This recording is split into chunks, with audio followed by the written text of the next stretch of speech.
Fuck that. Fuck. The fuck house. Welcome to fuck house.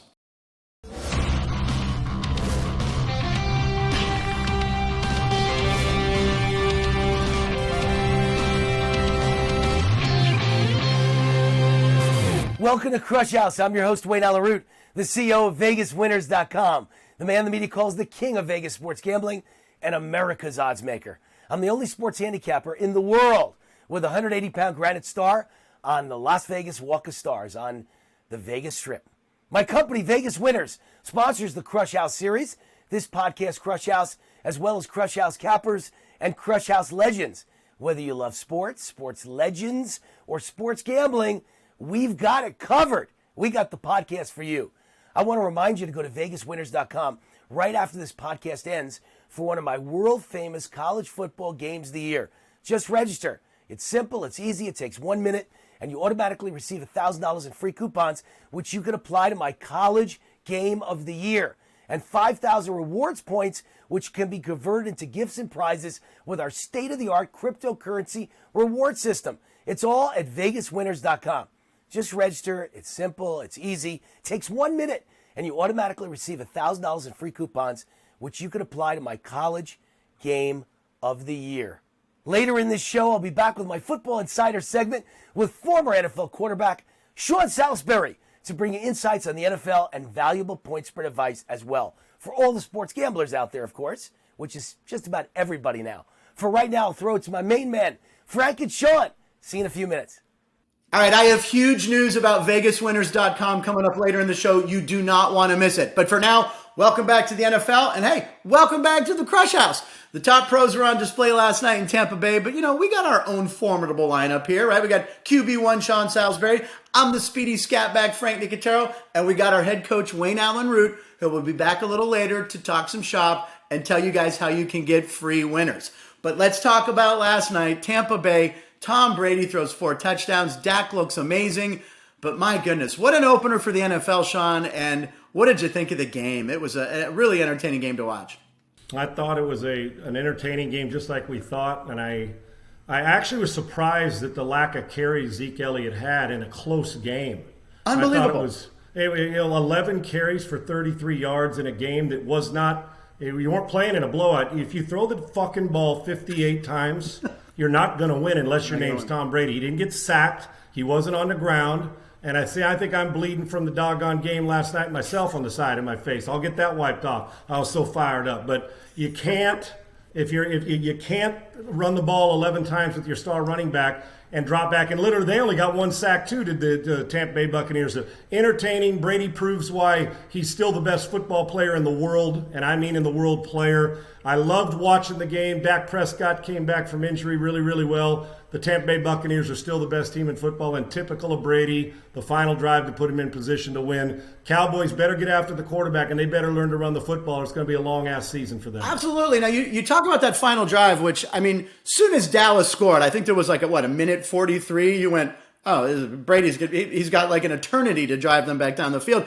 But now Chris Godwin, did he extend his arm? Was that offensive pass interference? The refs are seeing it in real time. We're seeing the replay, but the arm is the key, right? Yeah, Frank, here's 2 things about that. One is, yes, it was offensive pass interference, but it wasn't because they didn't call it. Yeah, first. Right. Secondly, giving Brady that much time is an eternity, and that's his 49th final drive, winning drive touchdown, which means, the guy's killing it on a regular basis. That he's better, his heartbeat goes down and blood pressure goes down in those type of moments. What we should be able to do, and I think Belichick had talked about this in last couple of years, you should be able to review any penalty.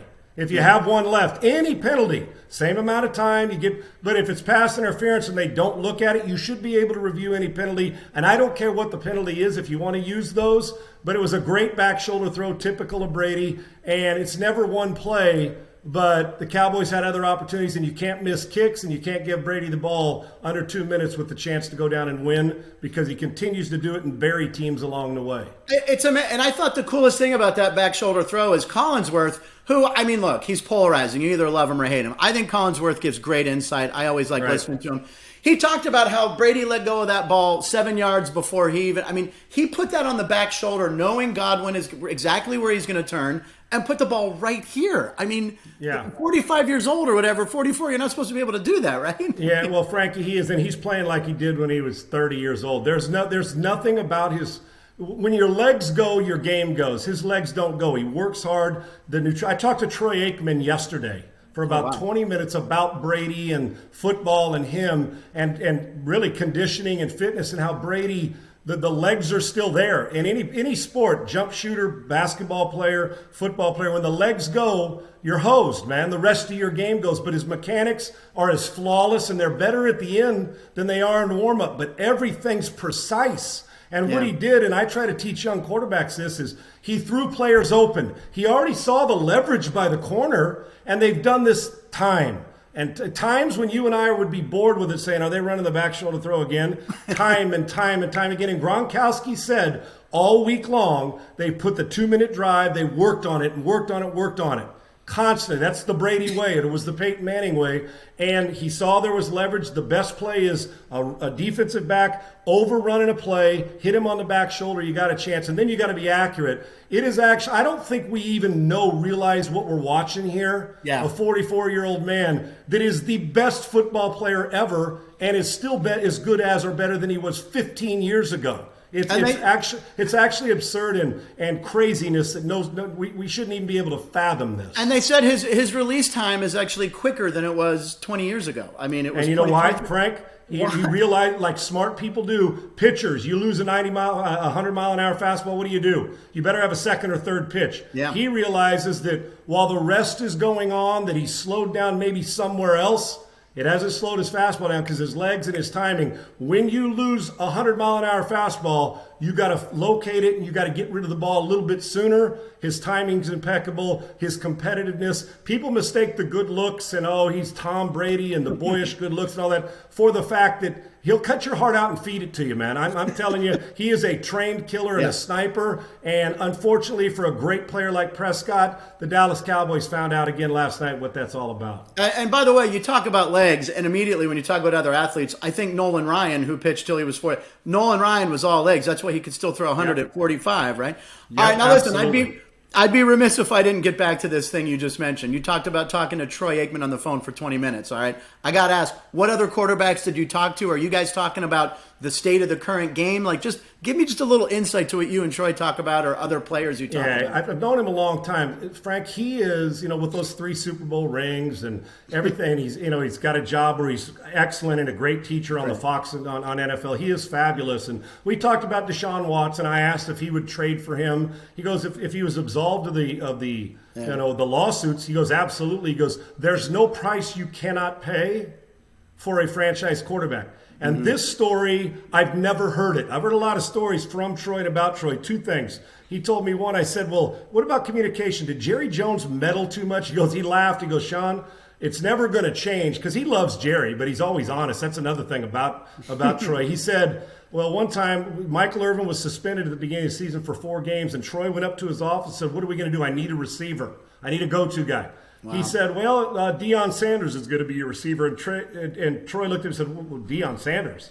He goes, yeah. He's bored with playing corner. He wants to play both. And Troy looked at me and goes, bored playing corner? He goes, well, I'm fucking bored playing quarterback. I want to play safety. And laughed about it. And Deion went in and had like 600 yards throughout the season and did a nice job. And this story will boggle your mind real quick. I've never heard it. And I was actually blown away. I asked him about his dream job. I said, are you in it? And I know Troy loves the football, the John Elway, being in football operations. He said, Sean, when I was playing, I always knew or thought that I'd be in a front office, running a football team. He said at the 2008 Super Bowl, I'm broadcasting, he and Joe Buck are broadcasting the Giants and the Patriots undefeated season. They're 18-0 at the point. David Tyree makes the catch. I mean, what a thriller, right? The game's over. It's an unbelievable. Where stuff like me, it's like that's what you dream about as a broadcaster. Yeah. But lo and behold, the game's over. He's leaving the stadium. He runs into Ron Jaworski, the former great quarterback in Philadelphia. And Jaws was giddy and excited. And he asked Troy basically what was wrong. And Troy said, Jaws, I didn't do anything but call the game. And he wasn't meaning it like, like condescending, just like because he's such a competitor. And I know, dude, when Troy walks across the street, he does it methodically and perfectly, right? So he said that, and I said, what are you talking about? I said, that's the greatest thrill. He goes, I know, Sean. He goes, I've learned over the years, dream job. He said, but I felt empty that day after this unbelievable game. And he told me, I said, so are you going to be in the front office? He goes, my career would feel empty, and I'd feel a bit, basically, and I paraphrase this part, but he did use the phrase empty. He said, if I didn't pursue it. So Troy Aikman, while he may have a dream job, this isn't his last stop in his career. A front office is, and he told me that yesterday. See, that's the shit you can only get here on Krush House. And you mentioned Ron Jaworski, which, by the way, was one of our early guests on Krush House. You can check out our archives and watch the Jaworski interview. But that's great to hear about Troy Aikman. Wow, and thank you for sharing that. And by the way, as soon as we talk about the Cowboys, you know I'm going to think about Wayne Allyn Root. So I know you and Wayne talked some Cowboys and about last night's game. Let's hear what you and Wayne talked about earlier. All right, Wayne Allyn Root, great to be with Sean Salisbury, former NFL quarterback and one of my heroes, and love to have him on this podcast every week for our Insider segment. What's happening, Sean? All good, Wayne. I'm sorry about your boys last night, but they made me a lot of money because I picked them with the spread. But, you know, Brady gets the ball last. It was a hell of a football game. It's great to be on with you, bud. But I was right when I told you much improved team. The Dallas Cowboys are for real. You know, they gave the Super Bowl champion a run for the money, almost beat him, should have beaten him without a couple of missed field goals and a missed extra point. They would have beaten him, so it was kind of on Zerline. Was it Zerline, the kicker? Yep. It was on him last night. But Dallas looked great. Dak looked like an all-world quarterback. Very proud of my Cowboys. And most importantly, I had a big bet, +9. So big win for me. It's very strange when you love a team and they lose, but you make money. That's You're right. still in a very good mood. Not a bad gig, is it, my man? You make money and you make a lot of it. And you're right about Prescott. He's not only special, Wayne, and you know this. He may be a top 5 or 6 guy in the league. I think he's that good. Phenomenal performance with no running game last night. But two other observations from last night. Number one, Ezekiel Elliott, who everyone said was now in all-world shape, couldn't run for a yard. He had one 13-yard run, but other than that, they kept it to 1 and 0 the whole night.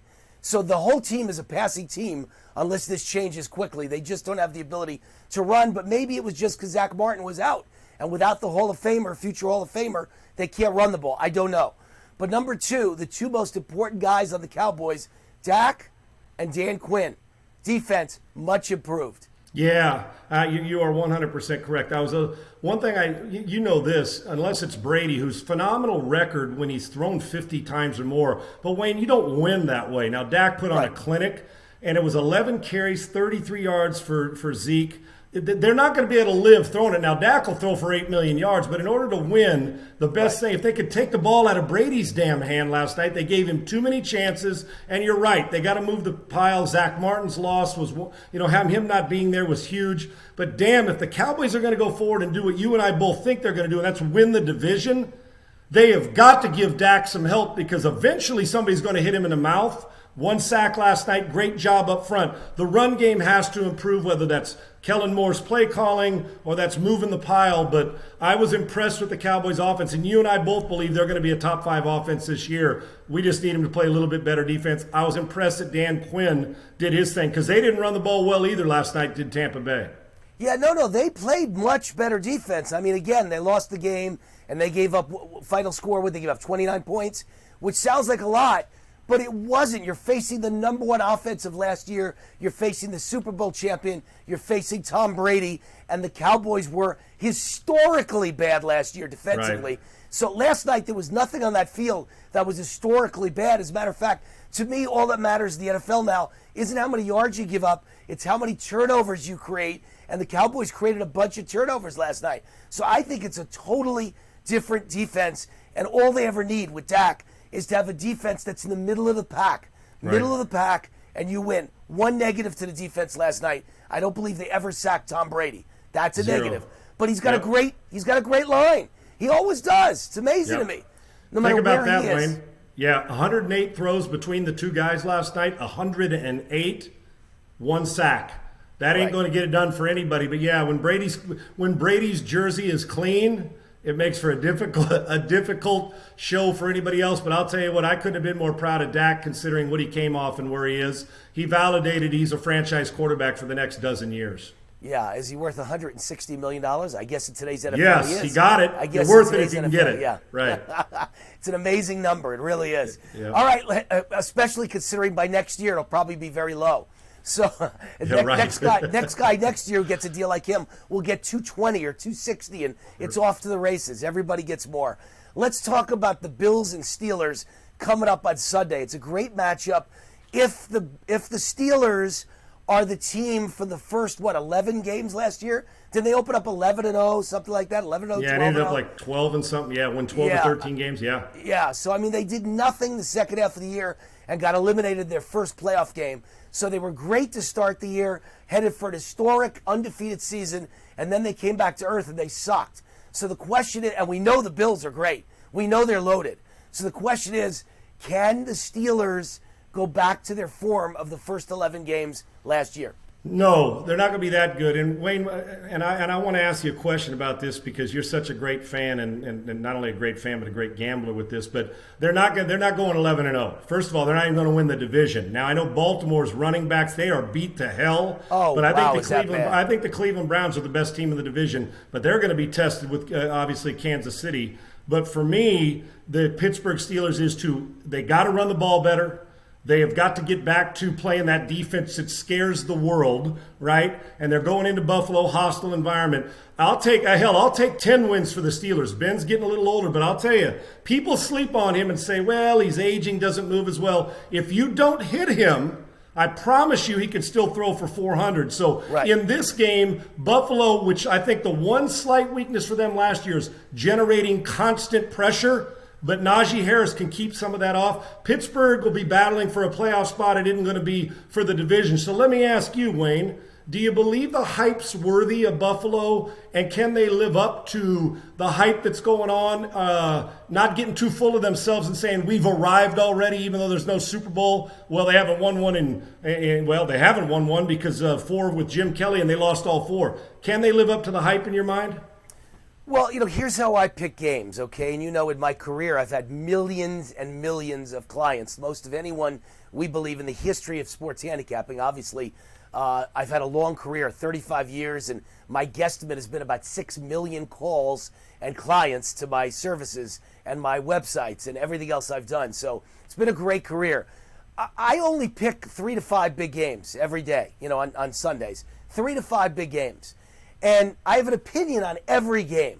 And I don't know until Saturday at 4 in the afternoon who my picks are going to be, who I'm going to narrow it down to, because I have scouts all over the league and consultants who we go over every game on Saturday morning and Saturday afternoon, and I make my final decision. So I don't know if this is going to make the cut, but I could tell you my gut instinct. And that's the same reason I took the Cowboys last night, +9. Or whenever you watch this show, it'll be Thursday night for the opening game. We record this show on Friday. So it was last night that the Cowboys came so close to upsetting the Super Bowl champion Tampa Bay Buccaneers. I saw the fact that, they had 22 starters returning on Tampa Bay. And I know you've got the best quarterback in history, maybe the best athlete to ever play any sport because of his accomplishments, Tom Brady, and the team with 22 starters back, and they won the Super Bowl. So I'm automatically going to take the other side. I bet against hype.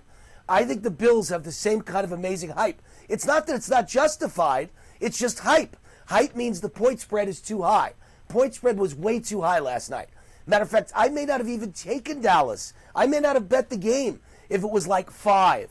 Right. But when I saw 8, 8.5, and then it went to 9, it was too much. I had to go with the value and my Dallas Cowboys. Same thing with this game. I think the hype has made the spread too high, and I think Buffalo's a great team, but I don't think they'll cover the spread against the Pittsburgh Steelers. I don't know if that's going to make my top 3 plays, but I know I like the Steelers. I'll put my money against the hype. Right. Fair enough. Awesome. All right, and then we've got the next game that you wanted to talk about, but it's the best, probably the best game on the board for fun to watch. Cleveland Browns, most improved team in football over the last 2 years, and they're taking on Kansas City. Mahomes, Reed, greatest offense in history up there. Great game. Can Browns win on the road? I'm buying into the Browns, Wayne. I don't know if they're going to go win. I think Chiefs will win, but I'll tell you this. I think this game's within a touchdown. I think Baker Mayfield, the swagger is no longer for this football team cosmetic.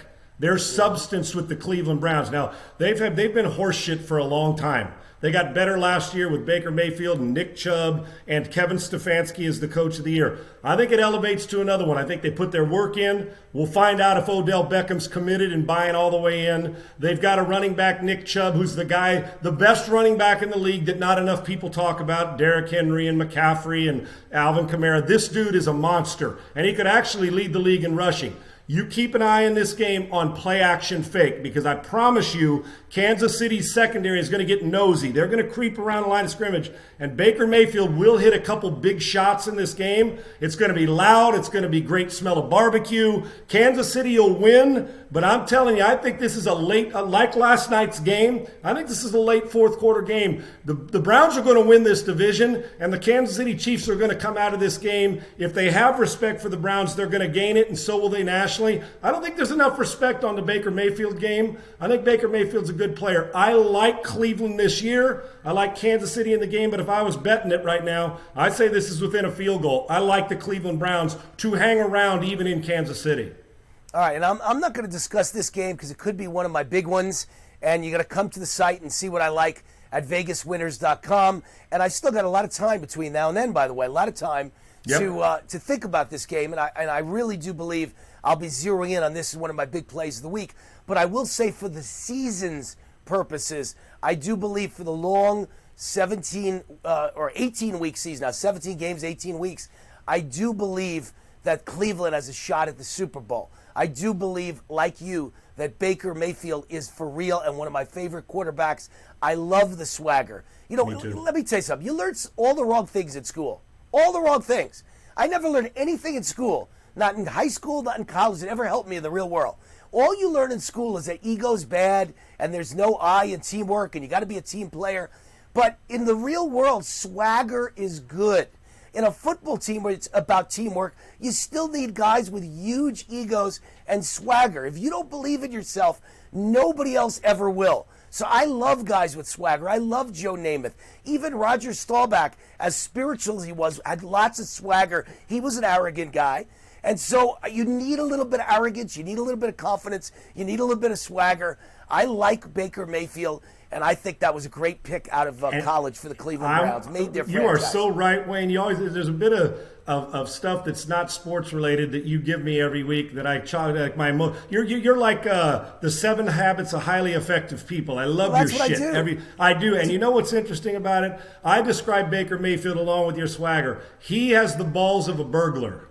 Think about it. A burglar goes in there. People might be in the house. You get your stuff and you get out. He's not afraid to take shots, but I also know that he's also getting to the point where everything doesn't have to be a grand slam home run. He can make the simple play, and that swagger. And like I said, this isn't cosmetic anymore. There's some substance with these Cleveland Browns, and I think this is going to be as good a game as we've seen all weekend when we see Cleveland and Kansas City.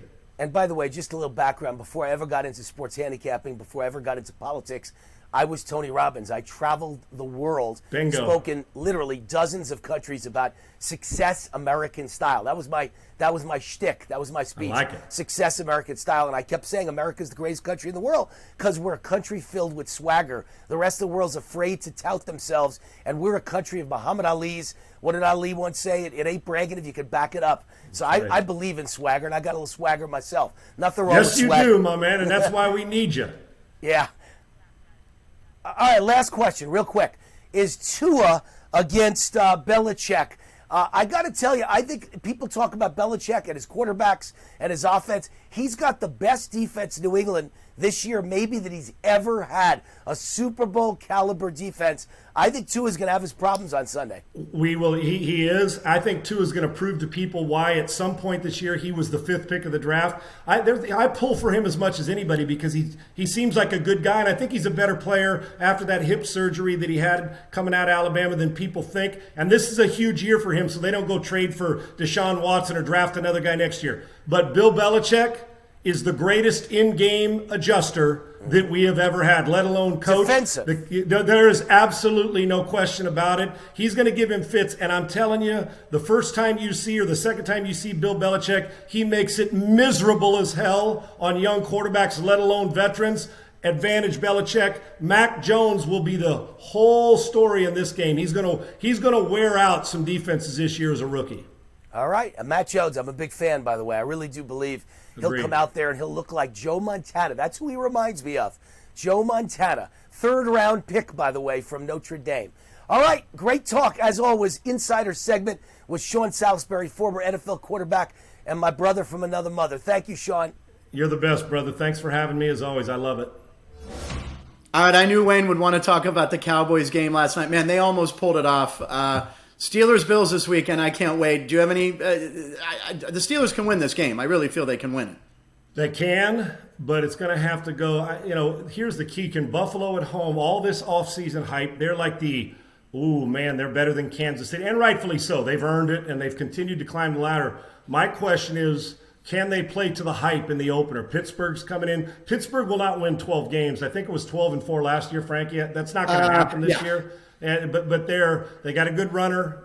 T.J. Watt, what a phenomenal player he is, and told his agent, "No, I'm going upstairs." He did. Wasn't that amazing? Loved it. You stay at home because the agent works for the player. The player doesn't work for the damn agent. That's and right. People need to understand that, and he got it done, and rightfully so. Great player. I'm curious, can you contain Josh Allen in and out of the pocket? Yeah. And can Buffalo generate pass rush against Ben Roethlisberger and put him to the ground? If they do, I like Buffalo in the game, but if Najee Harris plays like a rookie of the year, the Pittsburgh Steelers will be in it. I think it's going to be within a touchdown, Frank. And by the way, that is I just arrived, new to the set, Najee Harris signed Steeler helmet right there. There you go, brother. There you go. All right, and last but not least, top 5 selling jerseys on Fanatics.com. This was a little surprise to me. I'm going to give you a clue. It's 5 quarterbacks. Who do you think they are?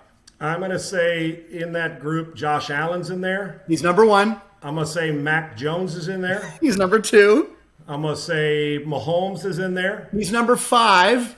I'm going to say that Tua's in there. No, it's not Tua. Okay. All right, so I got 3 of them. Yeah. I'm going to say Brady's in there. Brady's number 3. Now, number 4 was the shocker to me. That's why this is the hardest one, but I'm super impressed at so far what you got. Number 4, the shocker. It's a rookie. How about Justin Fields? It's Justin Fields. There they are, right there. Chicago, big market. There you go, brother. There You got it. All right, listen. There you go. Listen, everybody, thanks for watching Krush House. I can't urge you enough to go to VegasWinners.com. Sign up on the website. You get free winners, and the new site's going to blow you away. It's stuff you've never seen. You're going to be able to get crypto points, which you can later turn into Krush coins.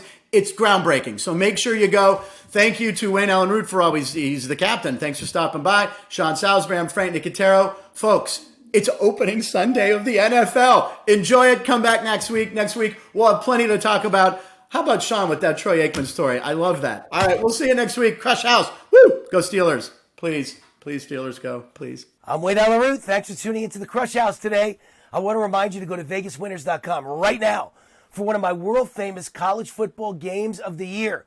All you have to do is register. It's simple. It's easy. It takes a minute or less, and you automatically receive $1,000 in free coupons, which you can apply to my college game of the year, and 5,000 rewards points, which can be converted into gifts and prizes with our state-of-the-art cryptocurrency reward system. It's all at VegasWinners.com. What else can you do at VegasWinners.com?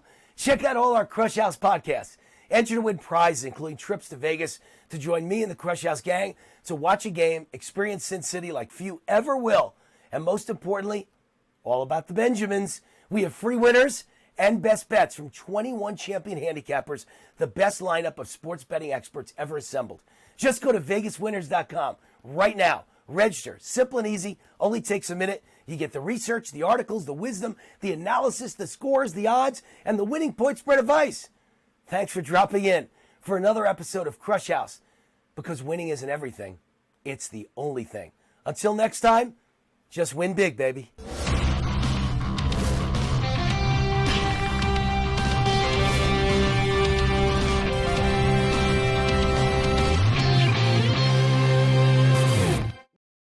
All right, thanks for hanging out with us on Fuck!